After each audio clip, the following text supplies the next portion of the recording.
And when you follow after Christianity, that's a direct correlation as to you following under the so-called oppression under the white man, man. You following after the kings of this nation, man. And this nation is going to only destroy you, man. Read what you got, Isaiah 36 and 6. The book of Isaiah, chapter 36, verse 6.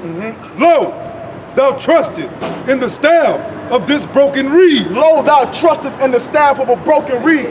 You understand? The reed is like the staff is like a walking cane. If you ever met anybody who was old or decrepit and needed a staff to walk, he trusted in that staff.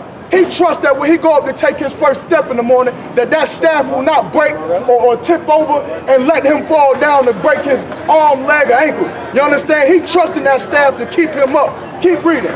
On Egypt. On Egypt, but in this, and again, Egypt is only synonymous with our slavery, you understand?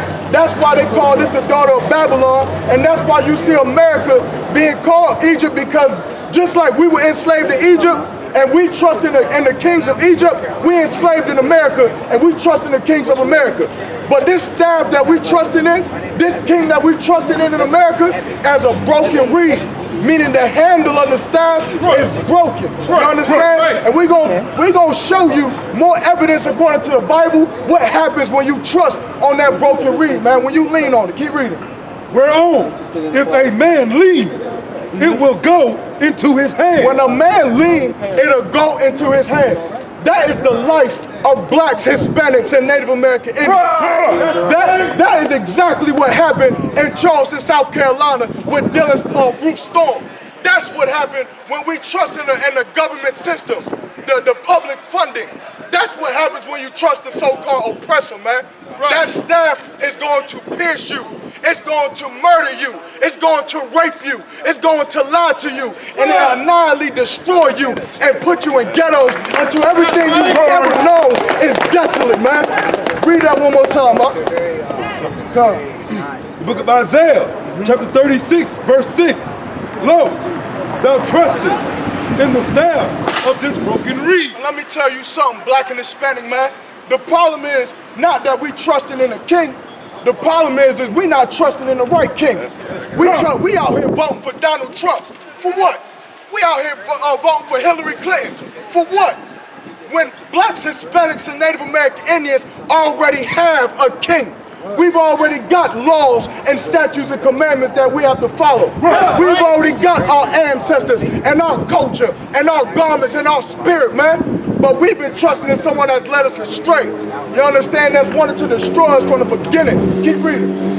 On Egypt, whereon, if a man lean, it will go into his hand. When a man leaned on Christianity, when a man leaned and trusted Martin Luther King, aka Orgy Mike, all it did was put us in a better situation so that the oppressor can destroy us even more. Right. That's all that it did.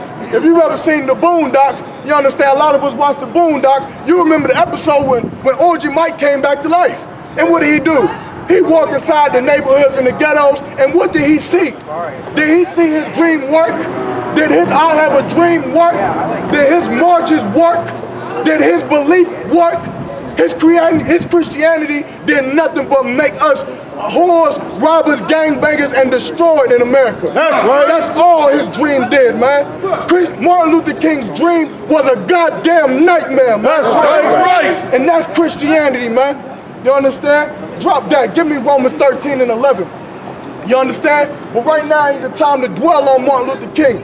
Right now, this so-called oppressor, man, been knocking at our door, man. Waiting to come in here and destroy our homes. Waiting for you to be in your apartment so that they can mistakenly walk into your apartment and shoot you dead. You understand? That's right. That's what he's been waiting to do. Plotting in your neighborhoods, lurking in the hiding places. You understand? Like the precinct officer said before, George Zimmerman was told by the police dispatcher to stay inside his goddamn house. Right. And what did he do? Like any devil would have did. He want to go outside and play Call of Duty with the next nigga. He want to go outside and put a firearm to the back of a 16-year-old boy for doing nothing other than being black. And we got the nerve to go sit up in some stinking Christian church, trusting with him. Man, it's time to wake up, man. It's time that we trust each other, man. It's time that we trust a black man, a black king, by the name of Jesus Christ, or YAHANNA in the Hebrew, man. You understand? That king will not lead us astray. That king gonna lead us out the hand of the so-called white man, the same way the Most High led us out the hand of the stinking African, man. The stinking Egyptian, man. He gonna do the same thing for us, but we gotta do something for him first. Read that out. Book of Romans, chapter 13, verse 11. And that, knowing the time, that now it is high time. Now it's high time. You understand? You see the times in the earth. You see black people waking up.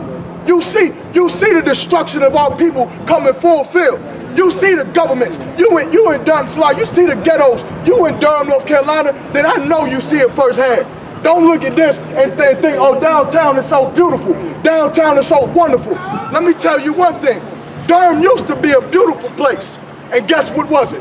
It was black owned. We had Black Wall Street. We had culture, man. We had history in Durham, man. We had everything we ever needed in Durham, man. And it was beautiful. It was way more beautiful than this disgusting downtown that you got today, man. We want no cowards in our camp.